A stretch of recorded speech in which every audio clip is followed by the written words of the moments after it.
For better or worse, Balogun is back, baby. USA take on Belgium tonight, and another Florida city wants to build a soccer stadium. That and more on Monday's edition of Morning Kick Around.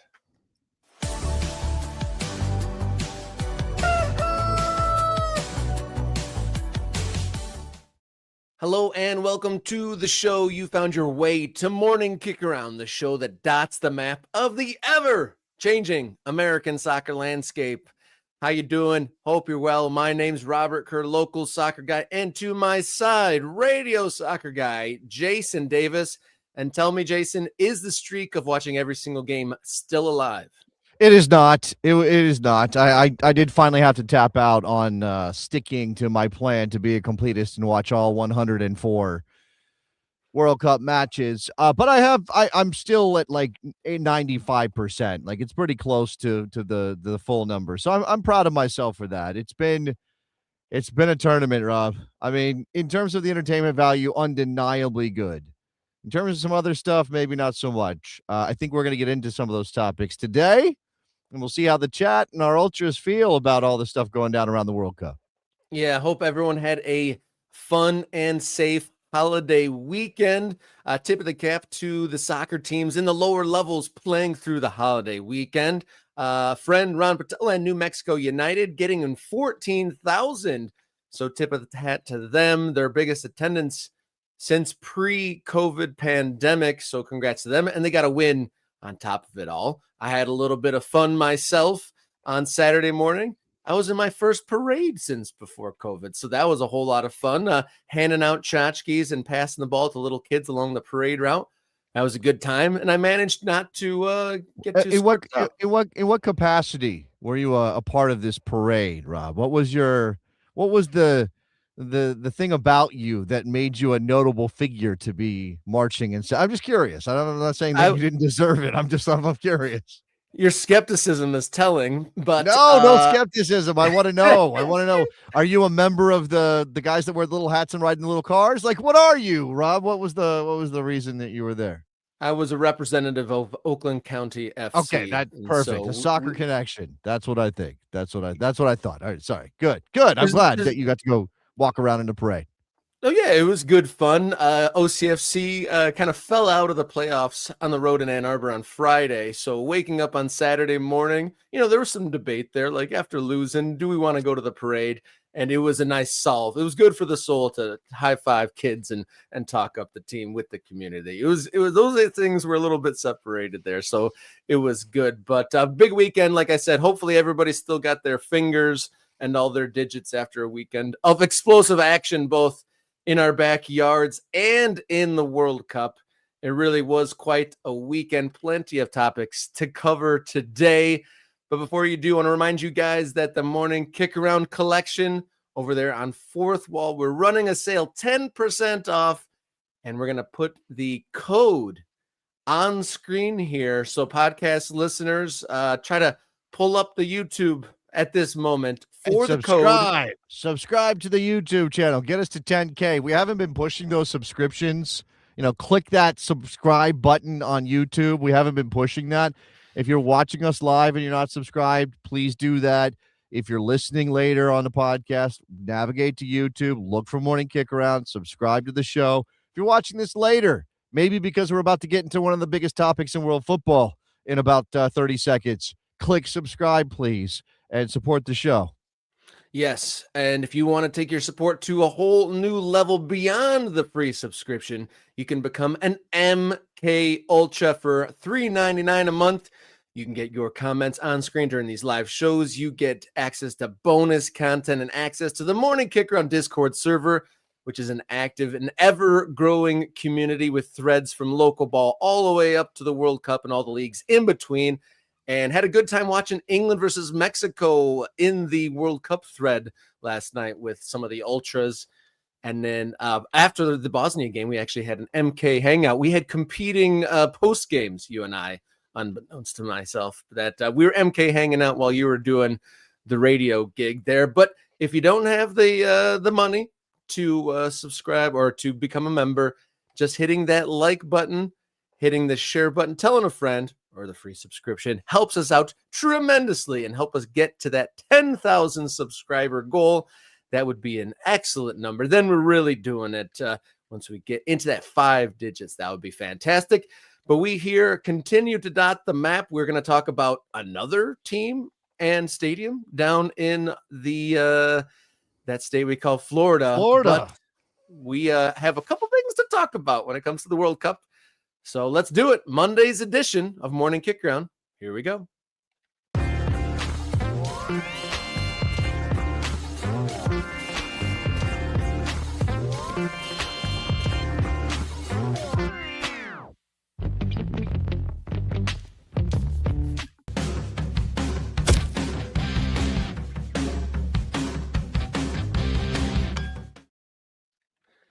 From victims of injustice to World Cup pariah, United States men's national team received some weighty news on Sunday as FIFA announced that Folarin Balogun's red card suspension for the round of 16 game against Belgium is, in fact, suspended in an unprecedented move. So everyone thought the USA was hard done by the ruling, but benefit to something we've not seen before. Okay, I want to be factually accurate, right? As I'm working through my thoughts here, and certainly, Rob, I'd like to hear from you, and I'd like to hear from the Ultras. Shout out to the Ultras. We didn't say good morning today. We had to dive in, but thank you very much for your support. This has, in fact, happened.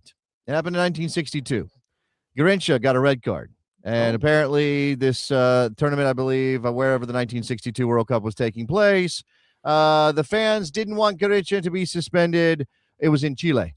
They didn't want him to be suspended. The Chileans loved Garrincha. And so FIFA was like, all right, I guess Garrincha can play, even though he got a red card. So this is not exactly unprecedented.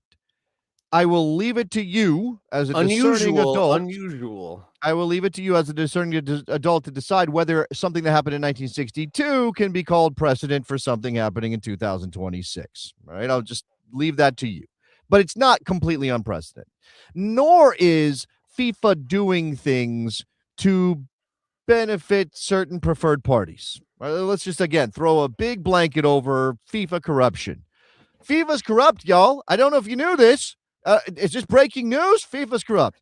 But I am not a person who can say, oh, this is fine because FIFA's corrupt and FIFA corrupts corruptly and, whatever. Who cares? Normalizing the idea that FIFA's going to do FIFA things and therefore we should just accept this. Number one, that's very cynical. And number two, you cede any ethical ground that you might have to later on say, oh, I don't like what they're doing. Oh, my God, I can't believe FIFA's ruining the game. All right? I'm not even really sympathetic, and I know I'm going to upset some people here. I'm not sympathetic to people who are just willing to toss this out and go, whatever, I'm glad that Balogun's playing because the red card was bullshit initially. My apologies for the language. Right? That's one way to cover for your issue with the ethics of this, is to say, well, that red card was bad to begin with. They're just they're correcting an injustice, which is what Mauricio Pochettino said. Is that right? I don't know if you saw his quote on this, Rob, but essentially he was like, if you believe in the integrity of the game, the red card initially was bad, and therefore this is all okay. And I'm just not there. I'm not comfortable with that. Bad calls get made all the time. Every game? All the time. In every game. Some are more egregious than others. I certainly don't think that referees should be going to the monitor and looking at freeze frames and slow-mos on a challenge like this and then giving a red card after the fact when no foul was called initially. Obviously, part of the problem is you can't issue a yellow card via VAR review, which probably would have been the correct decision in the end. So I don't love that. I definitely thought in the moment it was a nonsense red card and shouldn't have been given. Mm-hmm. But a red card gets given sometimes that it happens, right? It happens. And if there's no pre-prescribed process for appealing a red card and a suspension in a tournament, we shouldn't be making it up.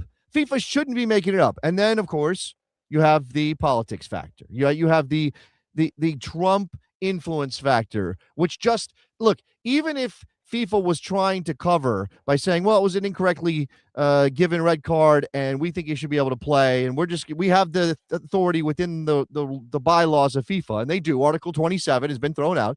We are allowed to sort of change our minds whenever we want. Even if they wanted to do that, the second it comes out that the Trump administration made a phone call, everything's out the window ethically.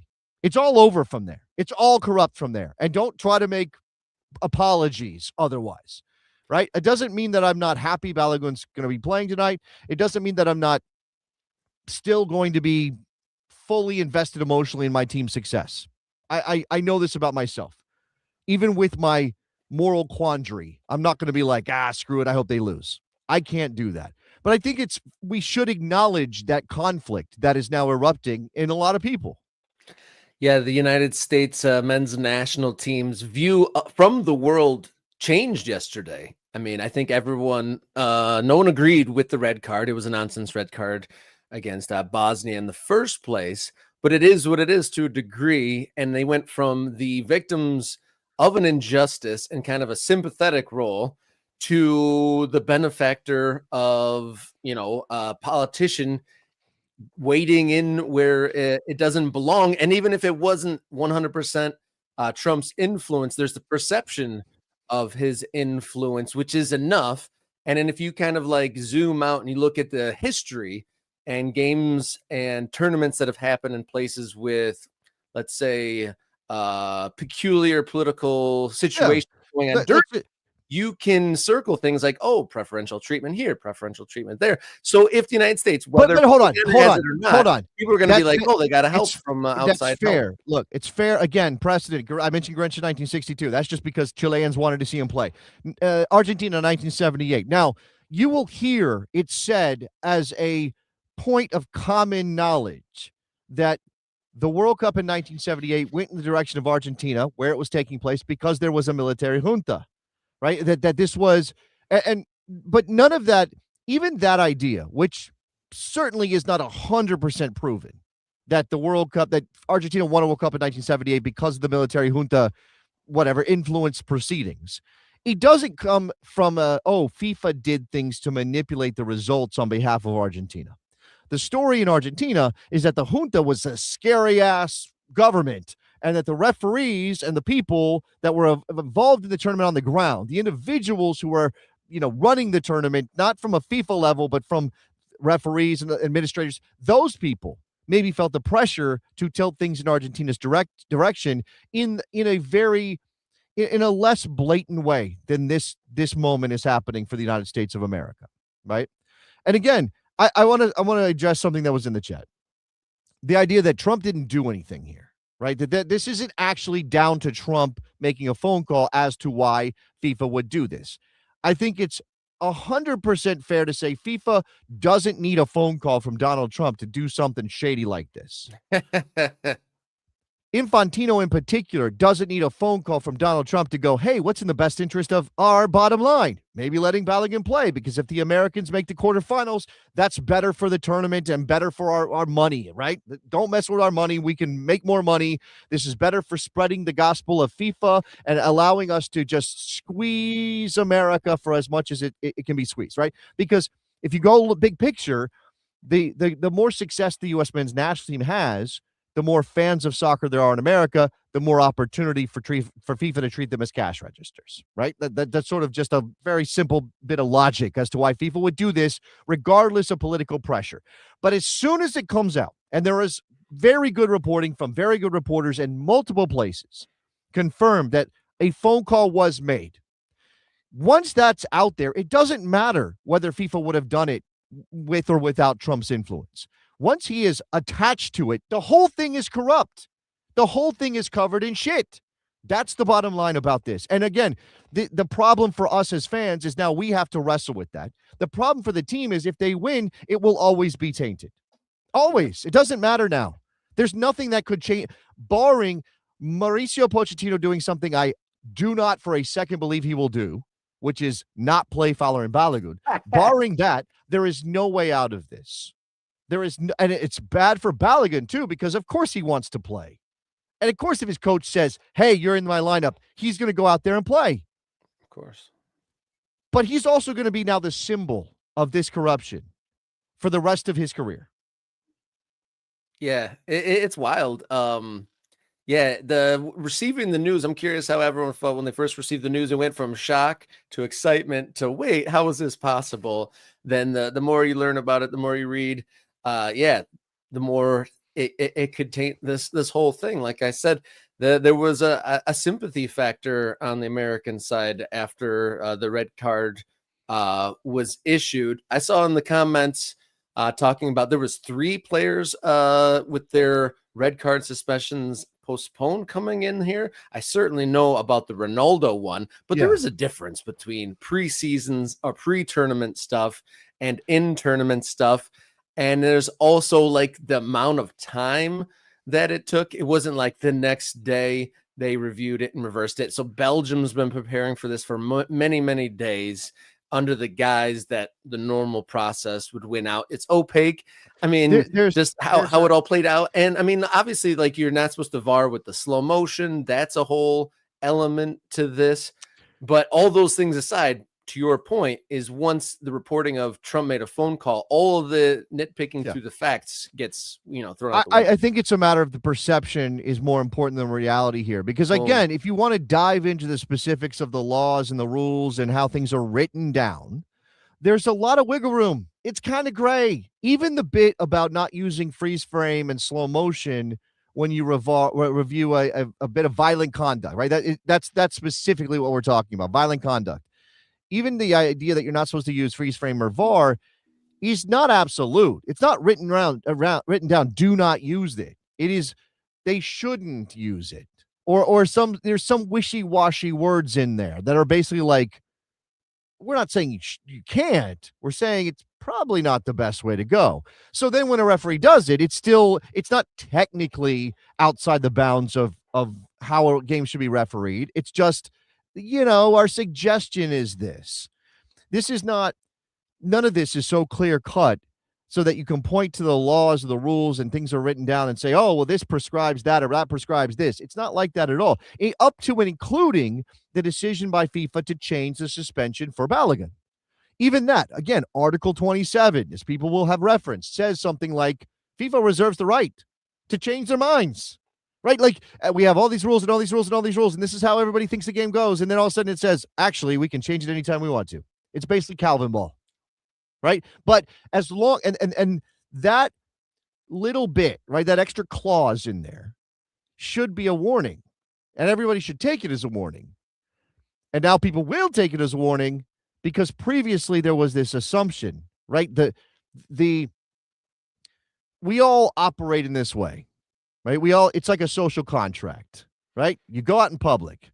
You don't walk up to somebody and pull their pants down. We just don't do that. First of all, it's probably illegal, but even if it wasn't illegal, you wouldn't do it, right? This is the kind of thing that happens in this, where there's all these things that go on for years and years and years. And everybody gets very used to the way things work. And then one day, because of the president called or just because they want the U.S. to have an advantage or for whatever reason, FIFA says, well, actually, we have the right to change this. And everybody's screaming bloody murder, not because it's technically illegal for them to do it, but because they've never really done it before, right? That's the precedent issue.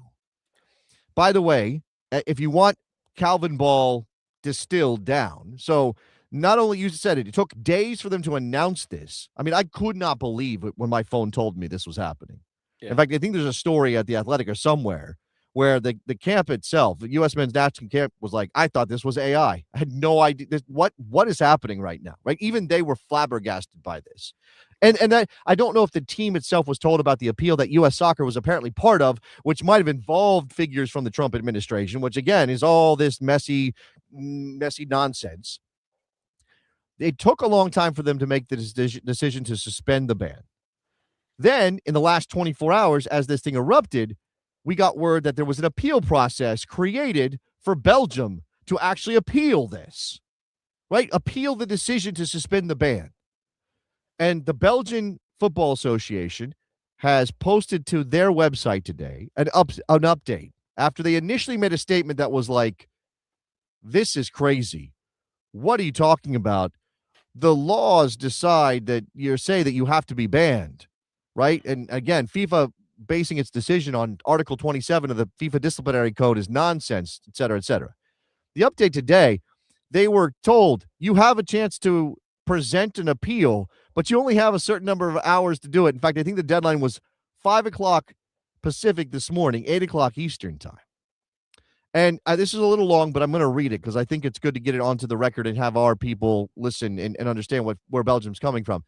It says, after learning through media reports of FIFA's decision to lift the automatic suspension of player Balogun, the RBFA sent a letter to FIFA requesting a copy of the decision, an explanation of the process that had been followed, and setting out its position regarding the applicable regulations, right? Again, like this idea that we're all in this, and in order to engage with this with integrity, we all kind of have to know how this works. Why would I engage in a tournament if you could change the rules on me any second? Like, why would I choose to be part of this?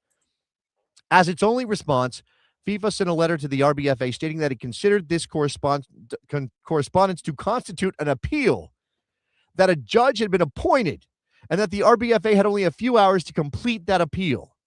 No information whatsoever was provided by FIFA. For an appeal to be admissible, FIFA's own regulations state that the reasoned decision must first have been communicated to the appellant. So they must be told, this is what we're doing, and here's why, so that the appellant can appeal with full knowledge. While the RBFA was merely seeking legitimate explanations, FIFA itself created an appeal and immediately ensured that it would be declared inadmissible. What they're saying is, we sent a letter asking for clarification. FIFA said, oh, that's you appealing. That's you appealing. You're appealing. And the Belgian FA was like, wait a second. No, we just want to know what's happening. Even your laws say that you have to tell us what's going on before we can actually appeal. But FIFA created the pretense of an appeal so they could reject it out of hand. So they could say after the fact, oh, you had an appeal. This wasn't completely, Calvin Ball. We actually had a process for you to appeal, which again is nonsense. This is extra bad. Furthermore, during the match coordination meeting, so the meeting that they hold before the match, FIFA deliberately removed the section concerning the automatic suspension of players from its presentation. This topic had nonetheless been part of all such meetings before each of the previous 4 matches.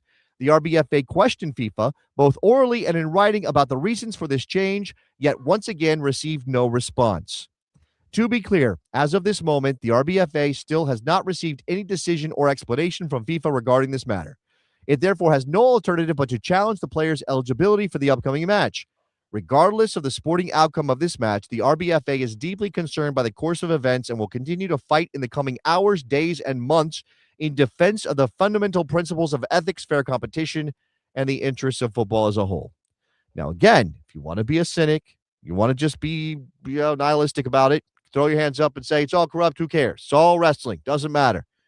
That then leaves you with a choice of whether you want to engage with something that is ultimately corruptible at this level. I think this is a line.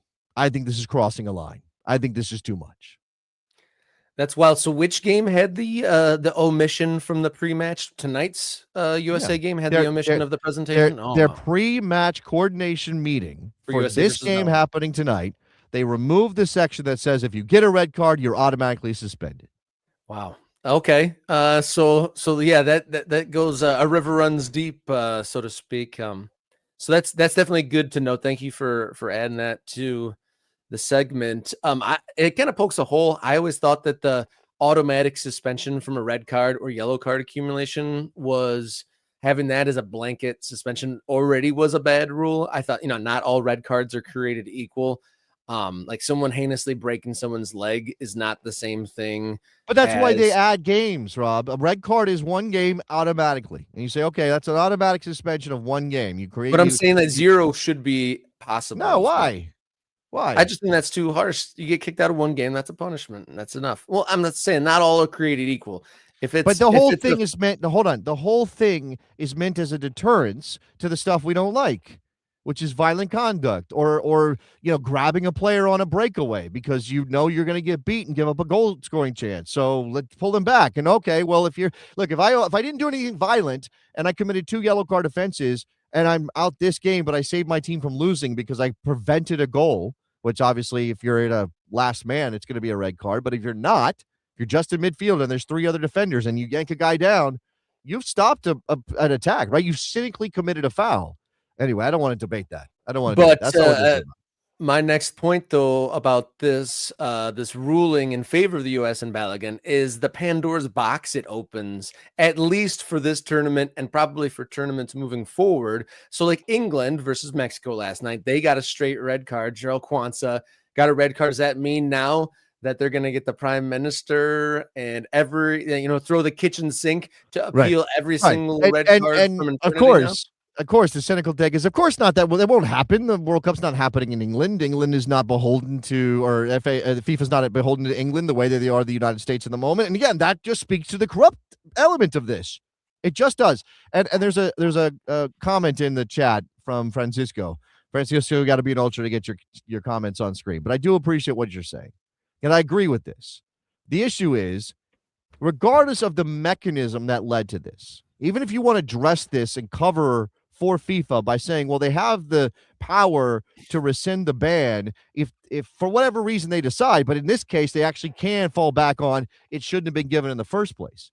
The issue now, right? Because this doesn't happen in other circumstances and hasn't happened in World Cups, again, at least not since anybody who's watching it now has been alive, is that the only thing people are going to hear, the only thing people are going to know about this is that Donald Trump got Folarin Balogun's red card suspension suspended. That's all they're going to know. And right there, game's gone. Right? Game's gone. It's over at that point. I mean, I'm being dramatic for effect, but that is a problem, right? That is a thing. And I am curious to see after this tournament is over, whatever happens tonight. And again, it's tainted if the United States wins. It'll feel like catharsis for the world and everybody else if they lose, but it doesn't change what happened in this unprecedented move by FIFA. I'm curious to see if this is the kind of thing that solidifies the people around the idea of we've got to fix FIFA and that Infantino's gone too far. Because this looks very much like the president of FIFA, after cozying up to the autocrat wannabe president of the United States, did a favor for the president of the United States that completely undermines the integrity of the world sport, something billions of people care about. So interesting. I didn't even think about that. Has Johnny gone too far? I mean, he replaced that Blatter, who everyone was done with his corruption, but you feel like, this is corruption taken to a whole new stratosphere compared to his predecessor. The next FIFA presidential election is next March of 2027. So will he run unopposed? I mean, I'm sure he's made his benefactors a lot of money. If he's siphoning off of any of his gains to people that matter, the voters that vote in the FIFA elections, I have a feeling that probably those people might just support. We'll see. I mean, again, I don't know I can believe that until it's happening. And I also want to say, again, far be it for me to tell you how to feel. I'm not trying to tell you how to feel. I'm just explaining to my feelings. But I actually think U.S. men's national team fans should be absolutely furious. Even if you want Balogun in the team and you think that red card was an injustice, you should be absolutely furious that FIFA and Donald Trump and whoever's involved in this, U.S. Soccer, who apparently got their lawyers together and were threatening to go to the Court of Arbitration for Sport over that red card, which, I mean, my God, you should be furious that they are now making it more difficult for us to just celebrate what our team has achieved. Right? I mean, imagine, yeah, because the feeling, okay, so tonight, and how the rest of the world Balogun, sees us. Or they win without Balogun. If they won without him, if this didn't happen, that would be another overcoming adversity moment. Like, everybody is pumped because they overcame the adversity of the red card against Bosnia, and they end up holding out and winning that. And then the narrative was set that, let's win so we can have Balogun back in the lineup. Let's earn him back into the team. And now, magic wand happens and that's no longer on your side. You're not like that, trying to find an overachievement. You're not, there's a goal that's been artificially evaporated from the task at hand. The last 4 or 5 days, I'm sure that's been one of the conversations in camp. That's certainly been the talk amongst fans. The last 4 days before this news came out, when I was talking with soccer friends, I sure hope that Balogun's absence isn't the caveat that we rue if Monday doesn't go well. You know what I mean? And now that's all a little bit murky. But we're going to talk about the game specifically tonight here when we come back here on Morning Kick Around. But before we move on, I want to say thank you to all the ultras logged in. Lots of great comments on here. And if you want to get your comments on screen as well, become a member. $3.99 a month gets you membership. You'll become an MK Ultra, get priority commenting on screen, access to the Morning Kick Around Discord server, and access to bonus content here on the channel. So become a member. And if you don't have the dollars to spend, subscribe, as we are on our way fighting to get up to 10,000 subscribers to the Morning Kick Around channel. All right, we're going to catch our breath and talk about tonight's game, USA versus Belgium, when we come back here on Morning Kick Around.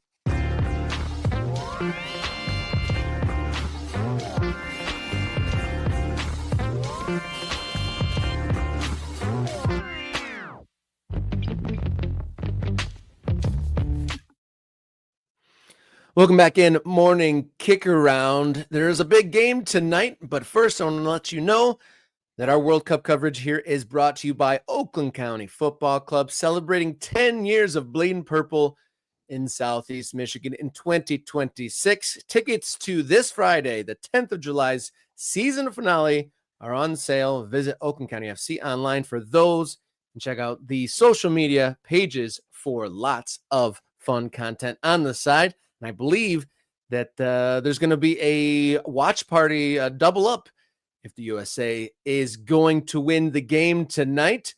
So, last 16 on the line, USA Belgium rematch of 12 years ago.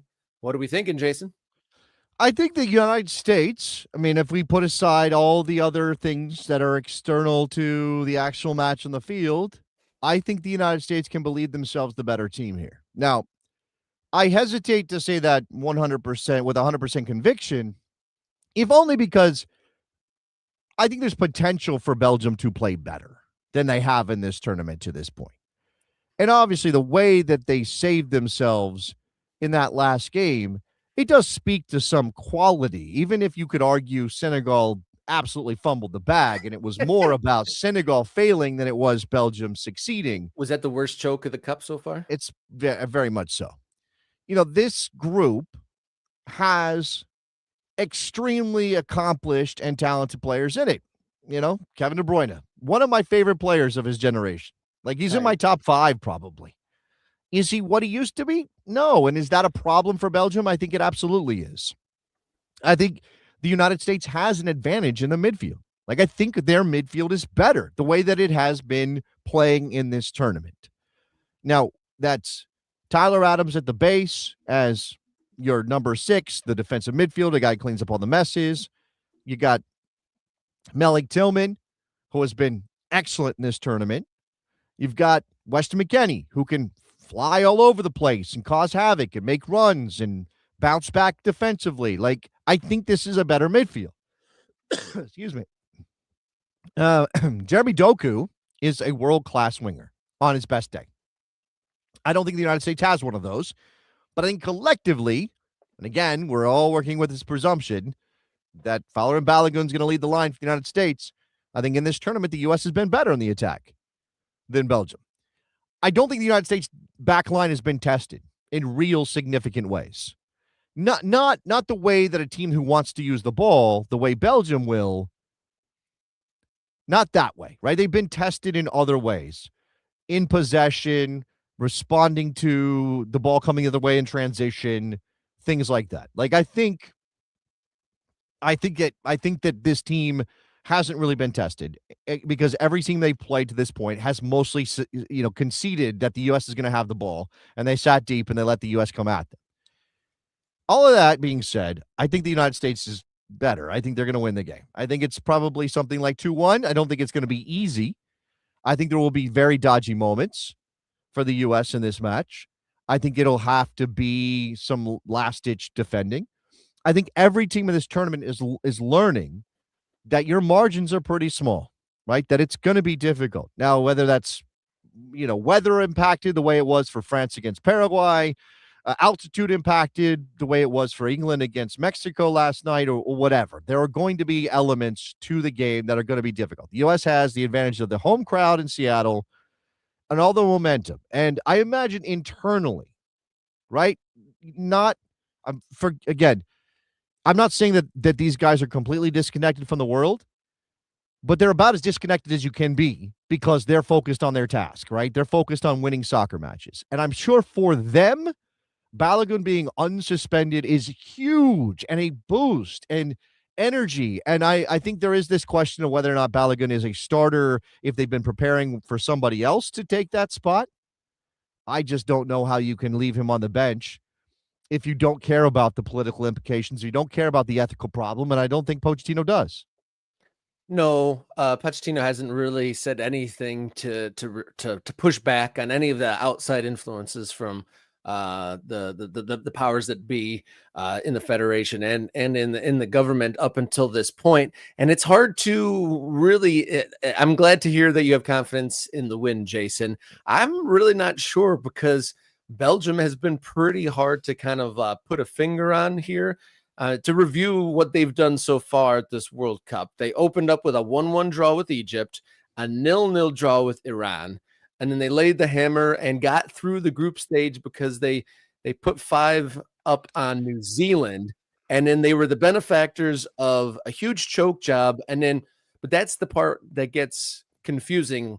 Can Belgium rally for that 2-3 minutes where they turned a 2-0 deficit into a 2-2 to push it to extra time? Like, is that the real Belgium that just they need something external to wake them up? Like, literally, the commentator was eulogizing an entire generation of Belgium players at about 3 minutes to go to the end of the game, and they somehow turn it all around and they're into the next round. It's like, is Belgium going to harness that 2-3 minutes? Is the Balogun thing going to energize them in a way that being down 2-0 and they're legacy being tarnished? It's really hard to say. You also throw in the mix of the exhibition game in the spring that when Belgium laid the hammer. Obviously, both teams very different, and in competition, the men's national team has played far better than in those warm-up games, and they've done much better by multiple levels since that game. And all the games leading up to the tournament and in the tournament, USA has been better since then. But if Belgium decide to play up to their talent level, well, I mean, that's okay. The whole thing hinges on whether you think previous performance in this tournament informs this game. That's it. That's the whole thing.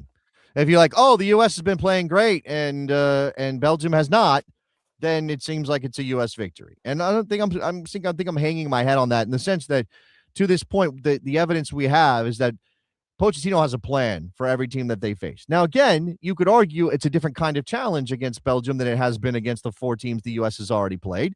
Definitely. But Pochettino's a smart coach, and I think he probably will have a plan. And his guys, his team will have a plan. I think Perez is a guy that people think of as the brain trust, actually. Whereas Pochettino is maybe more the oversee, the management and obviously part of that is the team and the mentality and all those things, which he's done an excellent job with. I think it's a coin, at the very best, it's a coin flip. At the very worst, it's a coin flip. At the very best, it's maybe 65-45 United States, something like that, or whatever that is. 65-35? I did my math wrong. Let's call it 60-40 United States. Okay. But again, I think the midfield for the United States is probably going to have a better of the day. I think that was true against Senegal. I think Belgium was outplayed in the midfield against Senegal. They did have Romelu Lukaku to pull off the bench and throw in the game and see what he could do. And I don't think Rudy Garcia is a good coach, but if he's smart, he'll start Lukaku so they can take initiative there. And then who knows from there. Again, if the United States has not gone down in this tournament, right? They have not been behind in this tournament from the start of the game. Eventually they have been. Obviously, they lost to Turkey. But they haven't had to overcome that adversity in the initial stages of a match. We'll see if they do against Belgium tonight. For an update on the appeals process, I don't know if anything's going to happen before the game. Apparently, there has been some movement on the idea of an appeal over Balogun's status. So again, we're talking about this, Rob, like as we pull one topic into another, because it's not It is the 100%. topic. It's not 100% that Balogun's going to start. And in terms of just trying to analyze the game, that affects things. Now, if he does not start for whatever reason, I think the conventional wisdom has been that Ricardo Pepi will step in because Ricardo Pepi is the guy he paired with Balogun against Australia, right? When he did not have Christian Pulisic due to injury. There's a very strong argument that should be Haji Wright, who's a bigger player who can do a couple of different things that maybe Ricardo Pepi's not great at. There's always the wrinkle of it's not Pepe and it's not Wright, and he throws some sort of false nine thing in there. Man, I don't think anybody really knows. I think probably Haji Wright is the best of a bad bunch of options, if that's what it comes down to. Balogun is the best choice. Haji Wright is a distant second. Ricardo Pepi as a option off the bench, and please don't be moving Malik Tillman all around. Yeah, it's interesting to think about. And when Balogun was out of the picture, I was debating with some folks about it. Would you go Haji or Pepe? And I feel like people's opinions of Pepe are very divided. I think that either love him or don't really want to see him anymore. And to my eye, against Bosnia, I don't think he was as sharp. Everyone was super, super sharp in that game and performed to levels that I was super impressed by and don't remember seeing on the regular.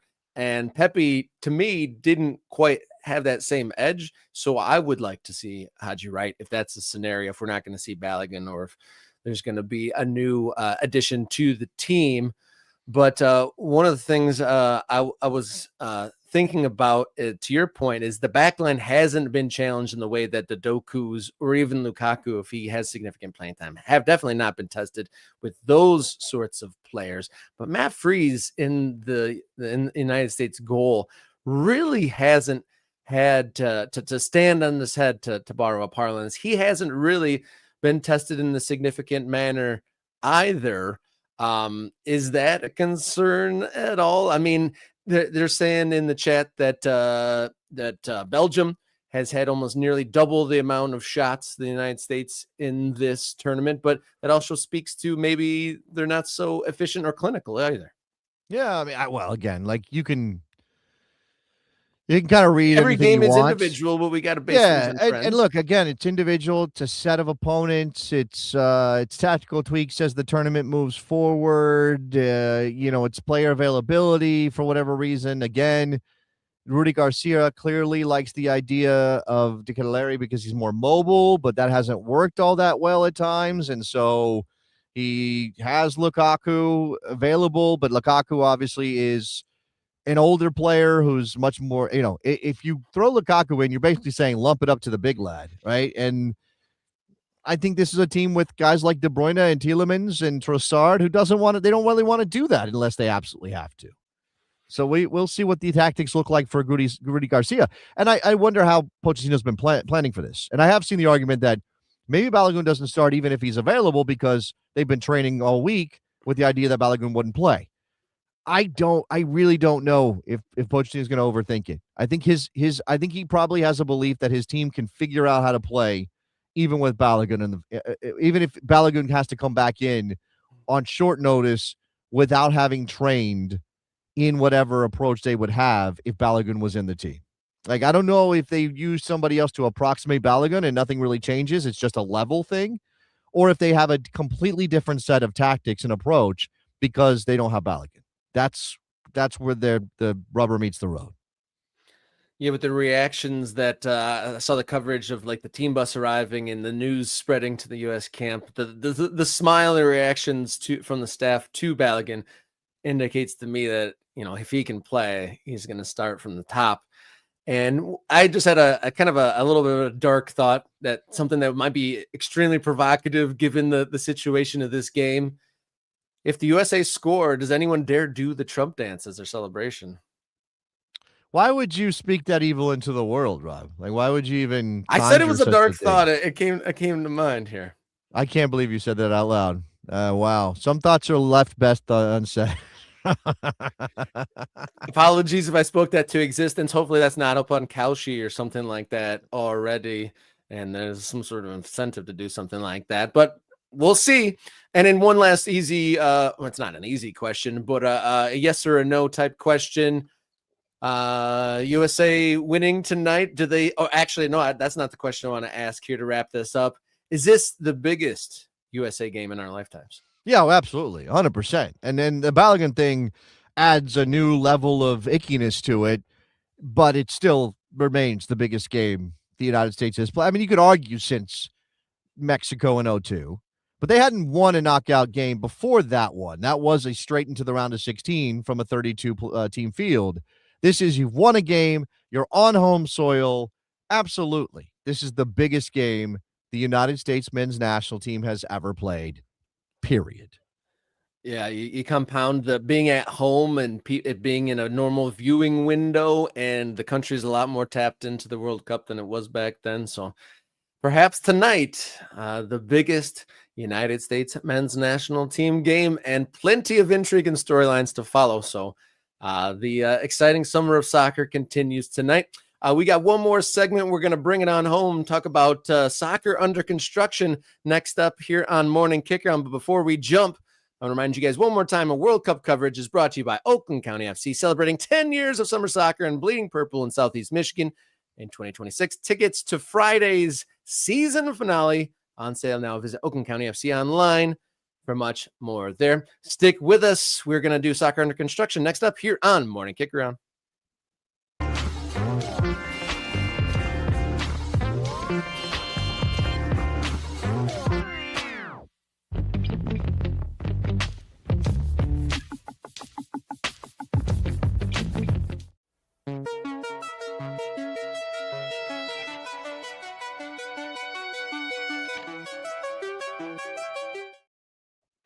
Are we set for another pro team in Florida?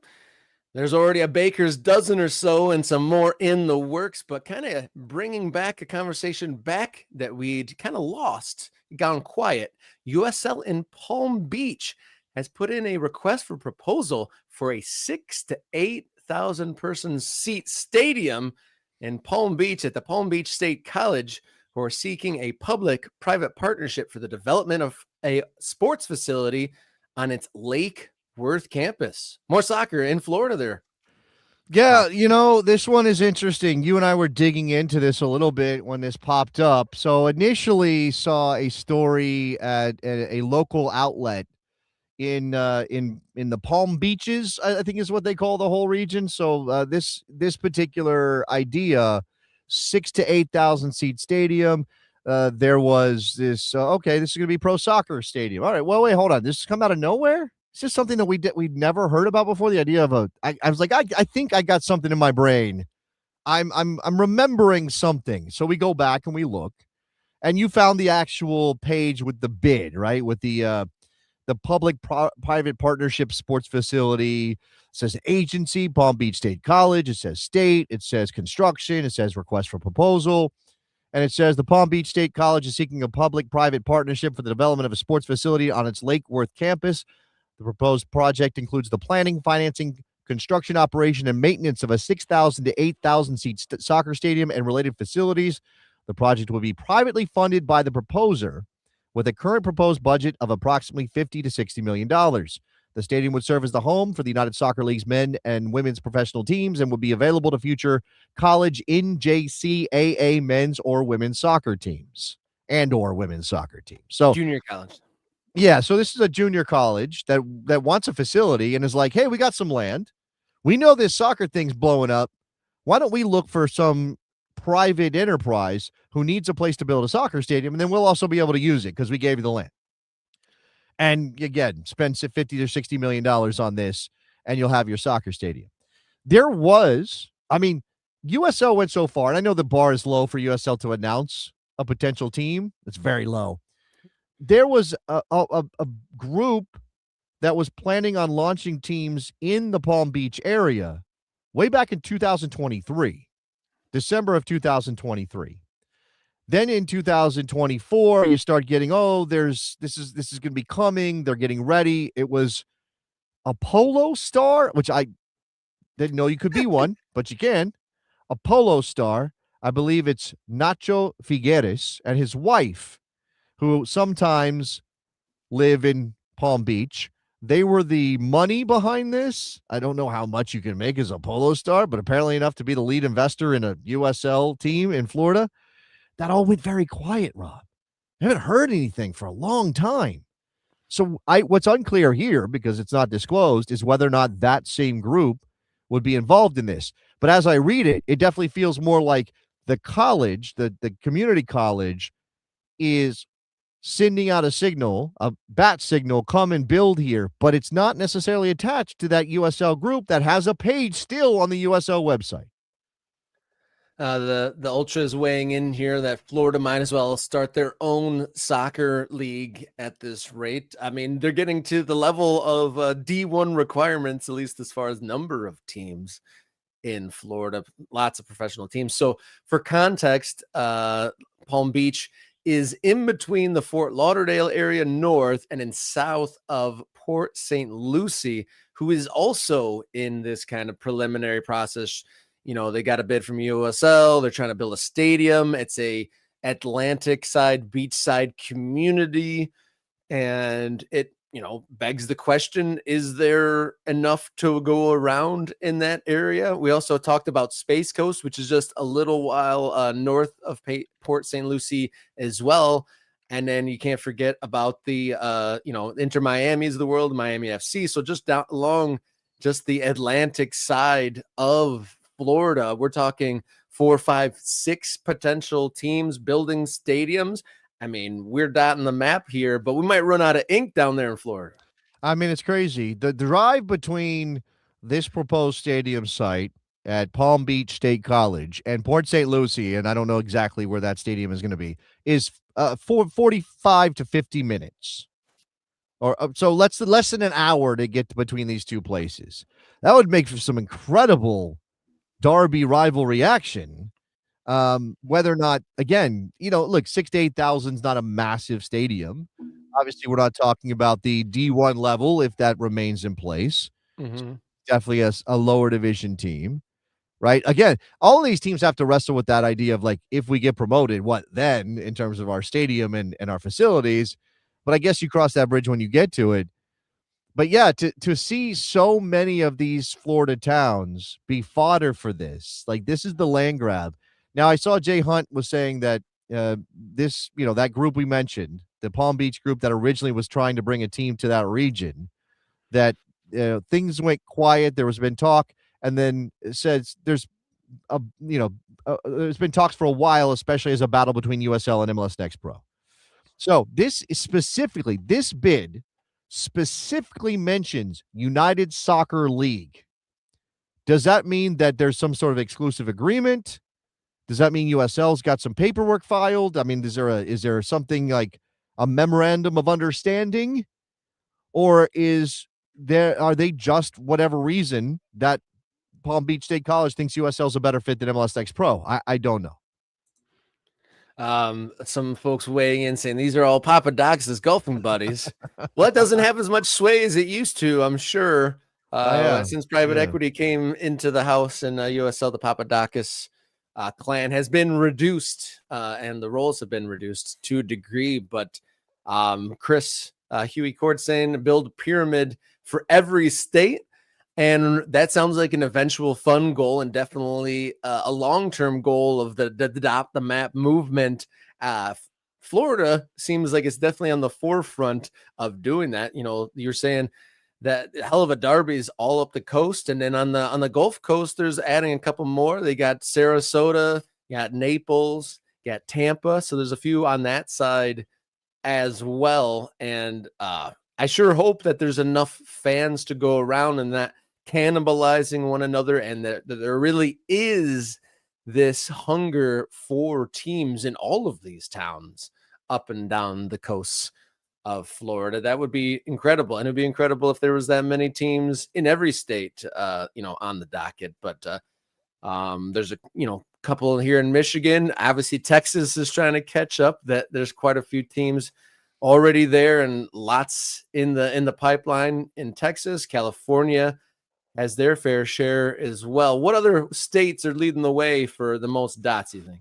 Man, that's a good question. New I York mean, is doing obviously, pretty good. you've got, the more populous and the Yeah. bigger, you have advantage over other states. Like, I don't think Rhode Island is going to be putting up a bunch of more dots, right? I mean, we've got Rhode Island FC in I feel like Pawtucket. I heard about one more. I feel like I heard about one I more mean, I'm somewhere. sure Newport Beach or Yeah, whatever, or I whoever think it's I'm sure Newport. Newport could find a way to put something down. Yeah, like I don't know, man. It feels like there are. I think the better question, Rob, is which states right now are underexploited for professional teams? Which Underexploited is a hell of a word. which states are not pulling their weight and dotting the map? That's what I need to know. Like, California is starting to pick up the pace a little bit. There are lots of more places in California that, and I know California's already tried with Fresno multiple times, and it keeps not working. Uh, yeah, I mean, like Ohio. I just feel like we should have more. I know Toledo's maybe getting in the game, right? That's we talked about that one on stadium soccer under construction. Like, obviously Columbus is there, Cleveland. Kind of unclear exactly what's going down in Cleveland. MLS Next Pro, USL, Have we heard battling it out anything there. from Forest City? They had that big brand release, but have we heard I think anything they're about Forest probably City? chugging along, getting their ducks in a row or whatever. Yeah, I think that's probably true. I see Marcus in the chat. Marcus is not an ultra, but Marcus says Virginia Beach needs a team along with Annapolis. Now, Virginia in general, I think, is not really pulling its weight. You got Richmond, you got Loudon, and I think that's it for pro teams. Is that right? That might be it for pro teams. Like, I feel like I live in Virginia. I'm a Northern Virginia guy. I feel like we should be doing better than that. The whole region of Northern Virginia has one team, and they're way out in Loudon. And I know that's very close to DC, and DC United's right around the corner and all that. But I feel like if you put a team in Springfield, people might show up for that. I don't know. Or further down south. I mean, Richmond's got a team, yeah, but there's a couple other places on the map in Virginia. Baltimore doesn't have a pro team right now. I know DC United's That been one's like, the glaring one, right? At this point, between Baltimore, New Orleans, and maybe there's got to be another one that's escaped. Cleveland, obviously, they haven't done it yet, but those are the big ones with the big, we need a yeah, team flags waving yeah, in my yeah. mind, at least. I mean, you could argue that even let's see, Pennsylvania's got the Union and the Riverhounds. Am I missing any other pro teams? Harrisburg had a team. They died. They haven't come back. I guess there aren't a lot of big population centers in Pennsylvania outside of Pittsburgh and Philadelphia to have teams. I don't know. There's some interesting candidates out there. Like, there's some places where it's like, yeah, there should probably be some more teams, and we're not there yet. I'll answer a direct question from an ultra. Matt, we need some sort of a club in Northern Michigan. Imagine USL Traverse City. All right. I recommend that you look up the Northern Michigan Faux Football League. It is started by the Lansing Common guys. So if you're interested in Northern Michigan football anyway, Northern Michigan Faux Football League is fun. There's 20, 30 guys, including Peter Wilt and some other soccer luminaries that have made up a game to have fantasy Northern Michigan teams. So Yes. that, man. Yeah, that's fun. I want to shout out Kate here. I want to bring this comment on screen. Annandale used to be the St. Louis of the Mid-Atlantic. I'm going to need you to explain that one to me, Kate. I mean, obviously, I know St. Louis is a soccer hotbed. And you're saying Annandale, which is a neighborhood in Northern Virginia. It's mere minutes from where I'm sitting right now. Like, hey, I need to go to the drugstore. I'd probably end up in Annandale. That's how close it is to me. So I'm curious what that means. Because, yeah, Annandale, I mean, there are some amateur teams in Annandale. Annandale's a very diverse area. It's very Asian, but there's also a lot of Latinos there. I don't know what that means. It used to be the St. Louis of the Mid-Atlantic. This is our guy, Mike Thomas. PA should have Lehigh Valley, Scranton, Lancaster, Harrisburg, and probably a second team around Philly and Erie. Yeah, that's like a fully built out American soccer system is 1,000 teams. I mean, not 1,000, but it's in the hundreds, right? Like multiple hundreds. I know we're above 100 now, but like multiple hundreds at some point. Any town with, I don't know, 100,000 people, And in places like Philadelphia or the suburbs of DC, the suburbs of New York actually is stepping up, right? Westchester has a team, Long Island's getting a team in MLS Next Pro. Teams in Jersey, like those things, like that way it's happening in New York. That should be happening around a lot of the big metros of America. It's happening in New York. It's happening in LA because LA has a couple of teams dotting the map in the general LA region. But we're not doing as much of that in other places. I think that's interesting. Just interesting. To kind of wrap up our segment here for Soccer Under Construction, there's been a request for proposal from Palm Beach State College regarding a 6,000 to 8,000 seat soccer stadium. And the close date for this is July 21st. So we may have an update or complete silence in a couple weeks when this period closes up.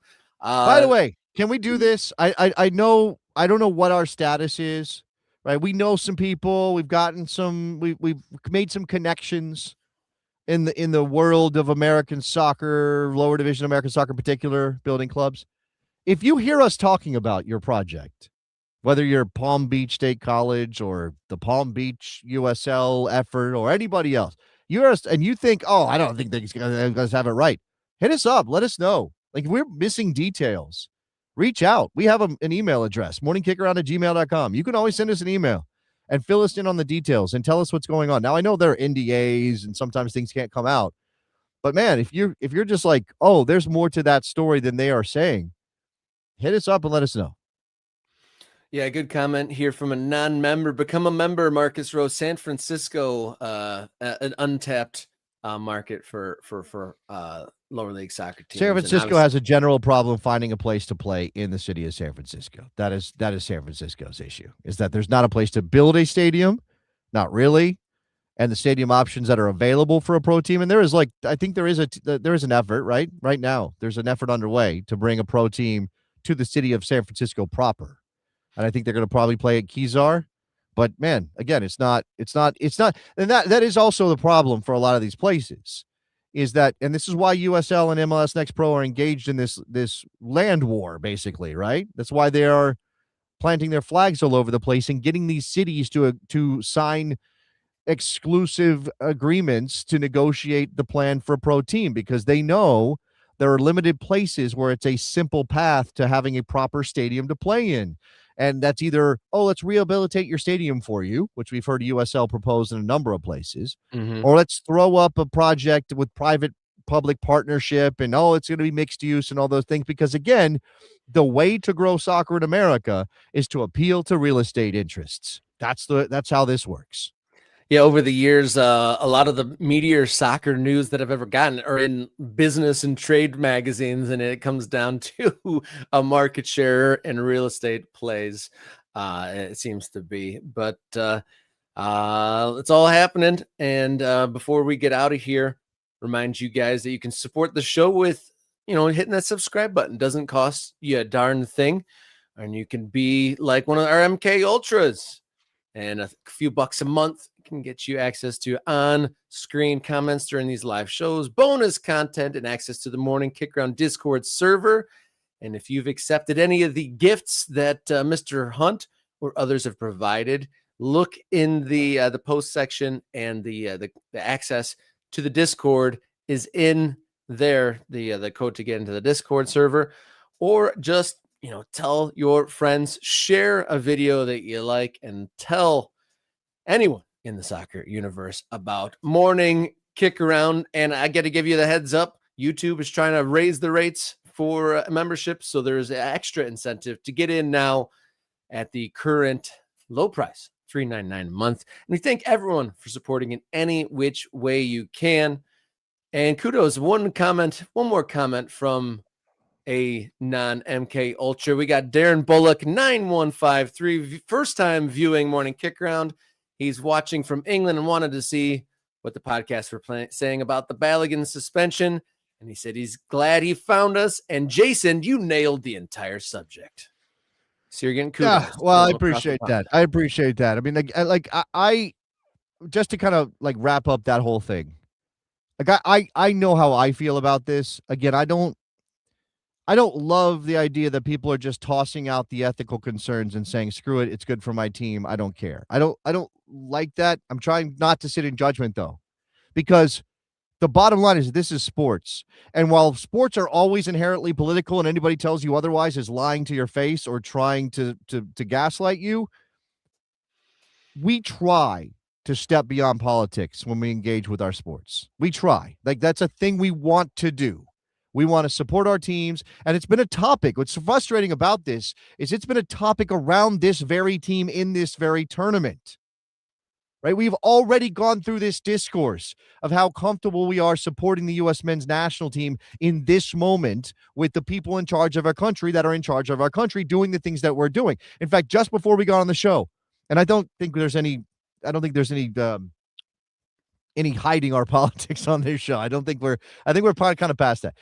Right before the show, Rob was catching up on the news.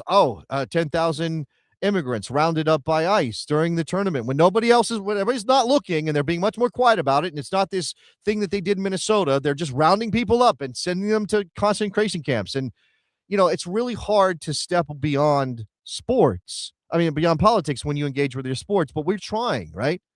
I don't blame anybody who struggles to support this national team because of the way that certain people have tried to attach themselves to it and because it's draped in a flag that for them seems poisoned right now. Don't blame me for that. I'm not that person, right? I'm the person who says, I'm not going to let them take it from me. I'm not going to let them steal my joy from watching my national team, who I believe represents the good parts of my country. I'm not going to let them take it from me. I'm going to let them co-opt this. And here we are in this moment where they've made it even more complicated, where they have thrown into question all of that. I can step aside. I can push that to the other end of this. I'm just supporting my team, and I want to support them and cheer them on and be happy when they win. You've ruined that for me. I will probably still be happy if they win, but I won't be as happy as I would have been. That's for sure. Yeah, the whole motivation to win the game without Balogun in order to earn him back, I think is huge, and I think that goes a long way to the narrative. But exciting but complicated times we're living in, and it spills over into this game that we talk about here on this show and each and every single day. But we will be back. We'll see what happens. Will the United States be in the next round when we come back here on the show? We shall see. It all goes down tonight. But until then, guys, stay safe, be brave, and enjoy your soccer.